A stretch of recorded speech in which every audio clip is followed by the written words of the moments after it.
Product of HCF and LCM, किसी भी दो नंबर को प्रोडक्ट करना है, किसके, HCF और LCM of the smallest prime number and smallest composite number. देखो सबसे पहली चीज प्राइम नंबर पता रहना चाहिए और स्मॉलेस्ट कंपोजिट नंबर पता रहना चाहिए।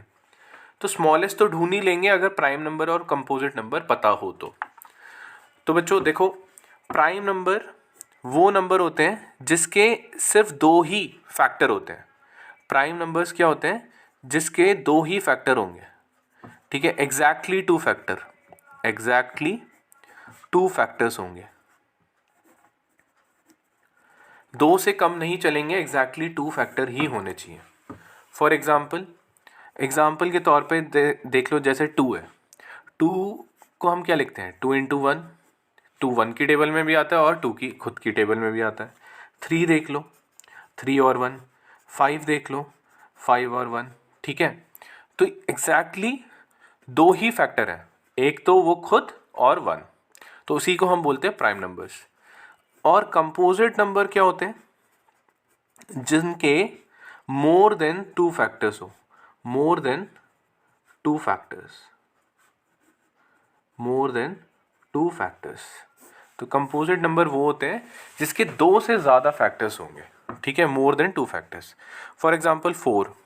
अब बच्चों 4 किस किस की टेबल में आता है, 1 की टेबल में, 2 की टेबल में और 4 खुद की टेबल में, ठीक है।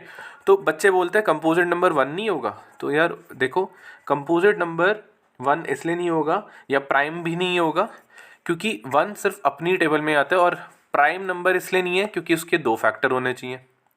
कंपोजिट इसलिए नहीं है क्योंकि उसके दो से ज़्यादा होना चाहिए। तो 1 का तो सिर्फ 1 ही है, ना ही इस कैटेगरी में आया ना ही इस कैटेगरी में आया, ठीक है। तो ऐसे ही 6 1 की टेबल में आता है, 2 की टेबल में आता है, 3 की टेबल में आता है और 6 अपनी टेबल में तो आता ही है। तो यहीं से आपको पता चल गया सबसे छोटा कंपोजिट नंबर हो गया 4 और सबसे छोटा प्राइम नंबर हो गया 2, ठीक है। सबसे छोटा कंपोजिट नंबर हो गया 4 और प्राइम नंबर हो गया 2।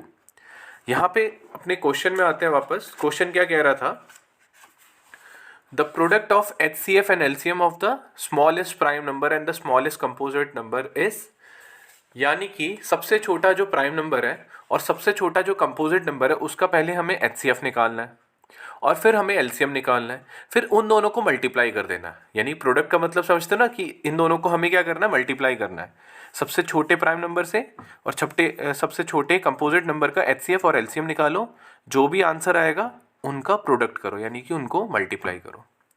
तो ठीक है दोस्तों, देखो सबसे छोटा प्राइम नंबर हो गया अपना 2 और सबसे छोटा कंपोजिट नंबर हो गया अपना 4, ठीक है।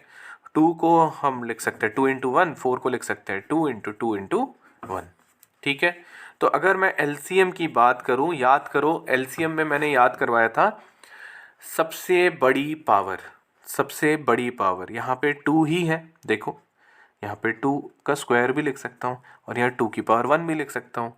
तो 2 की बड़ी पावर किसकी है, 2 की पावर 2 की है, 2 की पावर 1 की। तो आप बोलोगे 2 की पावर 2, यानी कि आंसर आया 4। 2 और 4 का LCM कितना हो गया बच्चों, 4।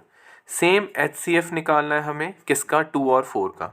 इसमें लोएस्ट पावर लेंगे, 2 की लोएस्ट पावर 1 है या फिर 2 है, तो आप बोलोगे 1।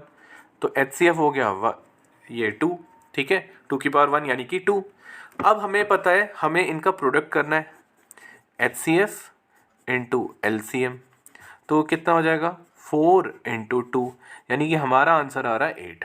तो हमने क्या किया, सबसे पहले सबसे छोटा कंपोजिट नंबर निकाला और सबसे छोटा प्राइम नंबर निकाला, फिर उनका निकाला HCF और LCM, उन दोनों को मल्टीप्लाई किया तो आंसर आ गया हमारा 8। तो इसका सही ऑप्शन क्या होगा, 8। तो इसका सही आंसर क्या है, डी।